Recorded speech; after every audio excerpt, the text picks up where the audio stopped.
Бишкек менен Чүйдү газдаштыруу үчүн 3% менен жеңилдетилген насыялар бериле баштайт. Борбор шаардагы жана ички миграция көп болуп жаткан Чүй облусундагы экологиялык абалды жакшыртуу максатында аткарылып жаткан долбоор туурасында биз кеп кылалы деп турабыз. Студияга Жаратылыш ресурстары министрлигинин атмосфералык абаны коргоо бөлүмүнүн башчысы Нурсултан Ташыбек уулун чакырдык. Нурсултан мырза, дагы бир жолу саламатсызбы?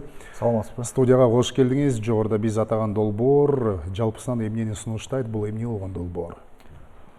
Саламатсыздарбы, урматтуу көрүүчүлөр.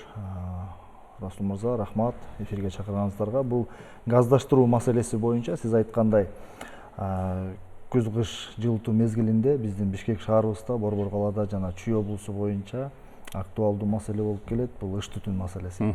Ал менен министрлик тарабынан бир топ алгылыктуу иштер жасалып жатат. Жыл сайын эле биз кыш мезгилине карата бир топ чараларды көрөбүз. Бул газдаштыруу боюнча долбоор 23-жылы ишке кирген, биринчи жолу тескеме менен кабыл алынып, министрлер кабинети тарабынан 279-тескеме чыгып, ушул газдаштыруу маселеси пландарга коюлуп каралганда, башында биринчи фазасы болгон, бул 12%дык насыялар берилген газдаштыруу боюнча. Бул Бишкек шаарында жана Чүй облусунда кардарларга берилип насыялар, жалпы суммасы 150 000 сомго чейин берилет, 24 айга чейин. Бул талаптары ошол эле бойдон калды быйылкы жылы дагы. Быйыл 3-чү фазасы да, 24-жылы экинчи фазасы ишке ашкан, 8%дык пайыздык чен менен жылына. Быйыл болсо ошол пайыздык ченди бир топ кыйла түшүрдүк. Минкап тарабынан дагы тескеме чыгып, 3%дык насыялар берилип жатат. Бул эки банк аркылуу берилет, Айыл банк жана Элдик банк. Каржылоо субъекттери бул жеке жактар, жеке сектор үйлөр, юридикалык жактар жана жеке ишкерлер дагы алууга мүмкүн да. Каржылоо объекттери турак жай жана коммерциялык кыймылсыз мүлктөр, турак жайлар газдаштыруу. Бул Газпром жоопкерчилиги чектелген ишкана тарабынан туташтырылат, билесиздер, газдаштыруу. Толук башынан аягына чейин эсеп жүргүзүлүп, сметалык документтери түзүлгөндөн кийин кардар барып өзү заявка таштайт. Заявканын негизинде ошол баары каралып, анан заявка каралгандан кийин банкка барып насыя алууга мүмкүнчүлүк бар да, эки банк аркылуу. 150 000 сом суммасында максималдуу суммада белгиленип атат. Нурсултан мырза, бул эми алдын ала эсептелгенден кийинки суммада жетиштүү болобу? Керектүү материалдарды сатып алууга, анткени газдын казандарын орнотуу деген бар, кошулуу деген бар. Туура айтасыз, Расул мырза, сиз айткандай, бул башында эле ушул иштеп чыкканда долбоорго ылайык 150 000 сом бул максималдуу түрдө берилет, 150 000 сомго чейин. Бирок 150 000 сом бул бүгүнкү базар баасы менен баардык ошол монтаждоо системасында трубаларды алып келип, от казандары болобу, баардыгына жетиштүү суммада. Мисалга алсак, биз кардарлардан сурайбыз, кээ бирөөнүкү 100 000 эле айланат, кээ бирөөнүкү 80 000 айланат, кээ бирөөнүн баягы монтаж трубаларды тартуу маселеси бар, ошолор аз чыгымдарды кылат да. Акча каражат маселесине. Кээ бирөө котелду өз баягы табитине жараша баягы өндүрүлгөн Кытай тарабына, Кытай мамлекетинде, Корея, Турция, ар кайсы жерде страна производитель деп коебуз, ошол жактан чыгарылышына жараша, табитине жараша сатып алат. Ал дагы суммасы 20 000ден 70-80 000 сомго чейин да барат да. Газга кошулуу каалоосу бар жарандар болушу мүмкүн, бирок тилекке каршы ар кандай себептер менен үйлөрдүн кайсыл бир бөлүгү газдаштырууга кошулбайт да. Мисалы, курулуп бүтө элек үйлөр болушу мүмкүн, курулуп элек участоктор болушу мүмкүн, үйдө техникалык шарттар болбой калышы мүмкүн. Мындай жагдайларды эске алуу менен кантип баарын бир кылка тегиз кошуп кетүү мүмкүнчүлүгү бар. Туура айтасыз. Бул Газпром ишканасынын өзүнүн пландаштырган иштери бар. Перспективный план деп коет. Перспективный планга ылайык ар бир жаңы конуштарды булар планга ылайык туташтырат. Былтыртан баштап ушу Новопокровка жакты туташтырып келе атышат. Анткени ал жакта кожолуктар абдан көп. Былтыртан бери туташып, быйыл буюрса аяктайт деп турабыз. Мурдагы жылдары көбүрөөк жаңы конуштар туташтырылган. Сиз айткандай, ошол өзүнүн проект боюнча долбоорлук иштери кылыш керек, инженердик ар бир иштерин изилдөө иштерин жүргүзүп, ошо кандай мүмкүнчүлүктөр бар туташтырганга, канча камтылат кожолуктар, ошого ылайык жүргүзүлөт. Бишкек менен Чүйдүн экологиясынын эң обол абалын жакшыртуу максатында деп атабыз. Ушул газга ылдамыраак жана арзан кошулуу үчүн долбоор иштелип жатыптыр. Сизде азыр маалымат барбы? Бишкек менен Чүйдүн мисалында болуп жаткандан кийин ушул аталган эки аймак бири шаар, бири ири облус болуп атат. Канча пайыз газдаштырылды? Бүгүнкү күндө пайыздык ченде жалпы 54 жаңы конуштар газдаштырылып, 48 миң. Бишкек Чүй боюнча айтып атасызбы? Бишкек Чүй боюнча айтып атам. Бул Газпром маалыматы. 48 миң кожолуктан ашуун газга, жаратылыш газына туташтырылды. Анын ичинен 29 миңге чукул бул от казандар бар да. Эмне үчүн басым от казандарга кылып атабыз? Билесиз, ошо жылытуу мезгилинде от казандар иштеш керек да. Ошону биз дагы түшүндүрүү иштерин ар дайым байма-бай жүргүзүп атабыз. Азыр мэрия менен биргеликте да медиа пландар түзүлгөн, банктар менен, Газпром менен биргеликте жүргүзүп атабыз. Элге түшүндүрүү иштерин. Бул насыялоо боюнча болот, же ошо газдаштырууга туташтыруу боюнча болобу? Ушундай түшүндүрүү иштерин жүргүзүп атабыз. Газ эми бул баягы кыш мезгилинде билесиз, эң негизги эле ыш түтүндүн булактарынын бири бул көмүр отуну.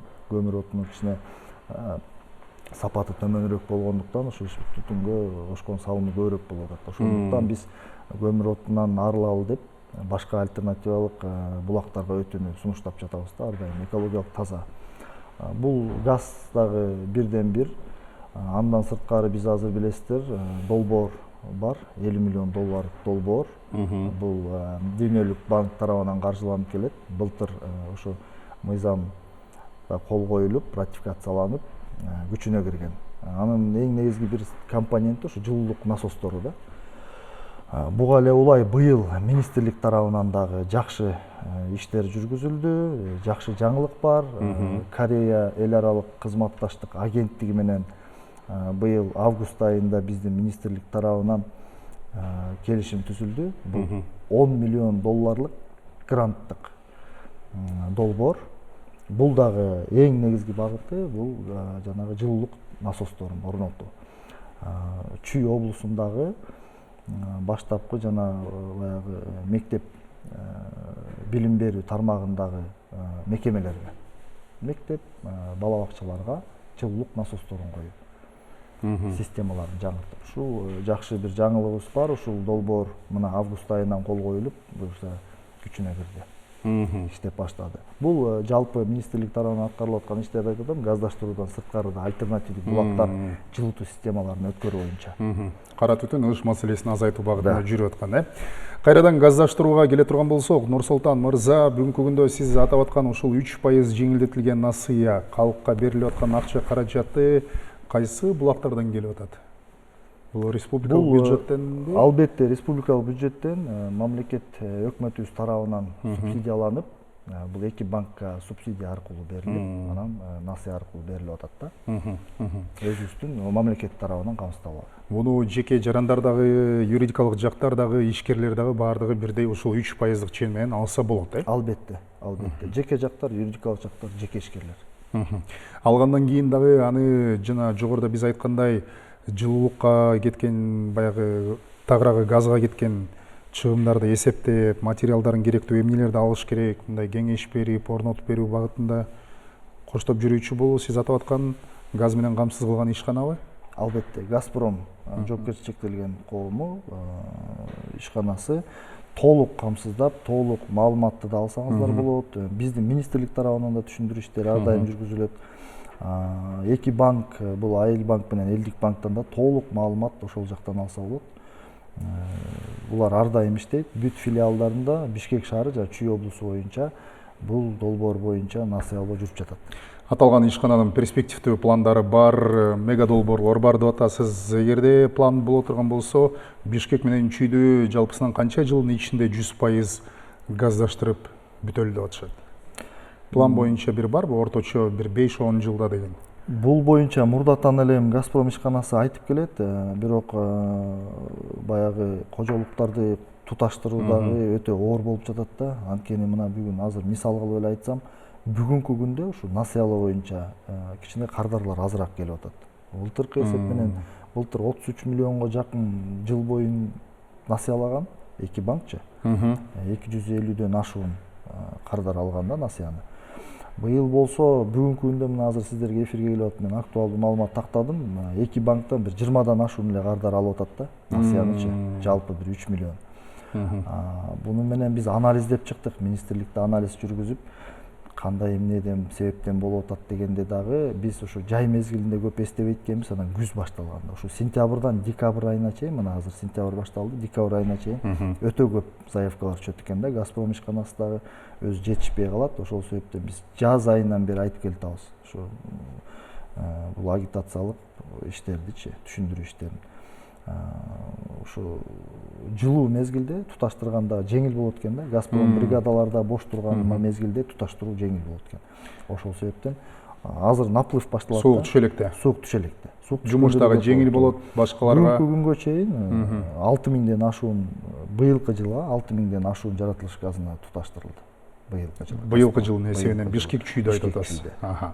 Нурсултан мырза, эми бизде бардык республиканын аймагында көрүп аткандан кийин ар бир көрүүчү ар башка аймактан өзүнүн облусунда же районунда газга кошулуу качан болот экендигине кызыктар болуш керек. Бишкек менен чүйдү эске албаганда бул долбоор Бишкек менен чүйдү албетте.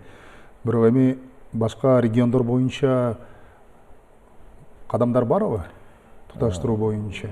Туура айтасыз, Расул мырза. Албетте биз жана айтпадым, биздин министрлик ушу жалпы атмосфералык абаны коргоо жаатында саясатты жүргүзүүчү орган катары бизде ведомстволук аралык комиссия иштеп жатат да. Биздин министр ал комиссияда төрага. Жакында эле биз Жалал Абад менен Ош шаарында көчмө жыйын өткөрдүк. Ал жактан тактадык Газпром түштүк филиалынан. Перспективдүү пландары бар. Ал жакта дагы илгеттен Советтер Союзунан бери келген өзүнүн трубопроводдору бар да, ар жактан коңшу мамлекеттерден алган газ бар. Ошолорду да камтуу боюнча да биз айтып атабыз. Анткени баягы ири шаарларыбызда чын экономика өнүккөн сайын дагы ушундай айлана чөйрөгө терс таасирин, ошол эле убакта атмосфералык абага дагы терс таасирлерин тийгизген ишканалар бар. Ошолордун баарын биз газдаштырууга максаттап жатабыз. Үндөп чоң ишканалардагы баягы көмүр отун жаккан ишканалардагы түшүндүрүү иштерин жүргүзүп, бизде баягы текшерүүчү да функциялар бар да. Текшерүүчү функция менен барганда, предписание бергенде баягы жазма буйруктарга эскертүүлөрдү берип, рекомендательного характера деп коебуз, газга туташтыруу боюнча. Былтыр дагы биякта Бишкек шаарында көп мончолор, айта кетейин, чоң-чоң ири мончолор бар. Алардын баарын биздин жылуулук борбору ЖЭПке кошуу боюнча, жылуу сууну ошактан алуу боюнча, андан сырткары газга туташтыруу боюнча түшүндүрүү иштеринин жыйынтыгы менен көп ири ишканалар дагы газга өттү. Жыйынтыгында байкоо жүргүзүп жатасыздар, коопсуздук жагын элге түшүндүрүп жатасыздар. Былтыркы жылдын мисалын ала турган болсок, газга кошулгандан кийин ушул абанын булганышы канчалык азайып калды? Бул газдаштыруу байкалабы азайганы? Газдаштыруу маселеси, например, мисалга алсак, газдаштыруунун жыйынтыгы менен биз бөлүп чыгара албайбыз да. Анткени бул зыяндуу заттар, чыгындар. Ошол эле көмүр отунан деле, башкадан деле ушундай чыгат да. Анан жалпысынан биз деген Кыргыз Гидромет дагы маалымат берип атат. Биздин өзүбүздүн экологиялык мониторинг департаменти бар. Байкоолорду жүргүзүп турабыз. Лабораториялык отбор проб деп коет, ушу абанын сапатын өлчөө боюнча. Кыйла жакшыруудабыз. Былтыркы жыл менен 24-жыл менен жакшыруудабыз да. Бирок эми ал газдаштыруу менен эле маселе чечилип калбайт. Биз деген баягы эсепти жүргүзөбүз. Орто эсеп менен бир кожолук канча тонна көмүр жакса, ошончо тоннага биз кыскартып атабыз депчи, көмүр отун жагууну. Газдаштыруунун аркасы менен. Деген менен сиздердин министрлик, анан гидрометеорология кызматы ушул абанын сапатын көзөмөлдөө боюнча атайын тынымсыз байкоолорду жүргүзүп турасыздар. Мисалы ошол эле газдашкан кожолуктарды же бир конушту алалы, буга чейин ал жерде абанын сапаты мындай эле, газдашкандан кийин мынчага өзгөрүп, кадимкидей жакшыраак болгону байкалып калды деген өңүттө баягы салыштыруу мониторинг маалыматтары чыгып турат да. Андай дагы бар, туура айтасыз. Бирок мисалга алсак, эме болуп атат да. Тиги мисалга келтирейин, баягы полигон канча жылдан бери күйүп жүрбөдү беле, Бишкек санитардык полигону. Ал өчүрүлгөндөн кийин ошол жердеги атмосфералык абаны өлчөгөндө кыйла жакшырганы, 9 эсе жакшырганы байкалган да. Ошондой эле газдаштыруу маселесинде да сизди сурооңузду түшүндүм. Бирок жооп бериш үчүн баягы айтпадымбы, конуштарда деген мындай шахматдан порядке болуп калды. Бирөө кошулду, бирөө кошулбай калды. Бирөө кошулган күнү дагы альтернативада баягы көмүр отун жаккан от казаны бар. Мен тааныштарга деле айтам, көмүр отун жаккан от казаны да бар, мындай да бар да, анан кээде көмүр жагышат да. А көмүр эмнеге жагып атасың десең, баягы эми арзаныраак дейт. Арзаныраак. Кээ бирөө бирок бүгүнкү базар баасы менен өтө деле арзан эмес. Айырмасын Газпром ишканасындагы жыйынтыктап чыккан анализди талдап, бир 2000 сом, 3000 сом айырма. 10-20% деп айтып атышкан, ооба. Бирок ал жерде деген баягы ар дайым жагыш керек, отун маселеси бар.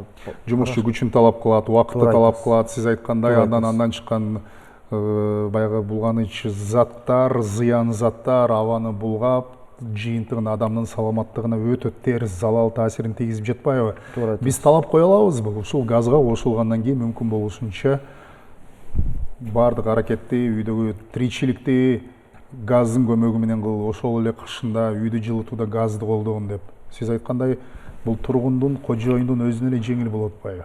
Өзүнө жеңил, бирок эми бул өзүнүн аң сезими менен, мындай экологиялык аң сезим деп коебуз, ошого ылайык ар бир жаран өзүнүн да жоопкерчилигин сезе билип, ошого өтпөсө биз эми баягы бул өзүнүн конституциялык укуктары деп айтсак болот. Эми ал биз эркин тандоо бар. Эркин тандоо бар. Биз мыйзам чегинде дагы баягы запрет кыла албайт экенбиз. Бул дагы социалдык жактан да маселе болуп. Бирок жарандарыбыз дагы ошол нерсеге түшүнүү менен барышы керек го. Себеби дегенде аракет кылып, ошол экология маселесин чечели деп болушунча улам пайыздык ченди көбөйтүп, газдаштырып жаткандан кийин газга кошулуп алып, бул сен баягы үйгө чоң муздаткычты алып коюп, бирок аны колдонбогондой эле болуп атат да. Туура. Анан эмне үчүн анда маселе газдаштырып эмне кереги бар деген эле кайра маселе жаралат. Нурсултан мырза, программабыз жыйынтыкталып баратат. Жыйынтыктоо иретинде эмне айтасыз? Расул мырза, сиз өзүңүз аягында да айтып кеттиңиз, ошо элибизге сиздер аркылуу байма-бай чыгып ушу түшүндүрүү иштерин жүргүзүп атабыз. Ошондуктан чакырып кетет элем элдерибизди. Көмүр отунан арылалы, от казандар газ менен болсо, газ жагалы, газдаштырылалы. Ушу газдаштыруу маселеси ушул долбоор ишке ашып атат.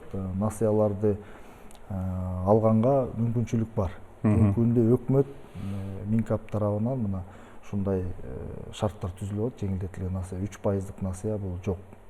Биринчи жолу чыгып атат да, мындай. Андыктан мында мүмкүнчүлүктү колдонуп пайдаланып калууга, жалпы газга кошула элек жарандарыбызды, телекөрүүчүлөрүбүздү чакырабыз. Бул багытта бизге Жаратылыш ресурстары министрлигинин атмосфералык абаны коргоо бөлүмүнүн башчысы Нурсултан Ташыбек уулу маалымат берип, суроолорго жооп берди. Нурсултан, сизге дагы бир жолу ыраазычылык айтабыз. Ишиңиздерге ийгилик каалайбыз. Жана программаны жыйынтыктайбыз. Улуттук биринчи Ала Тоо 24 өзүнө тиешелүү программаларын улантат.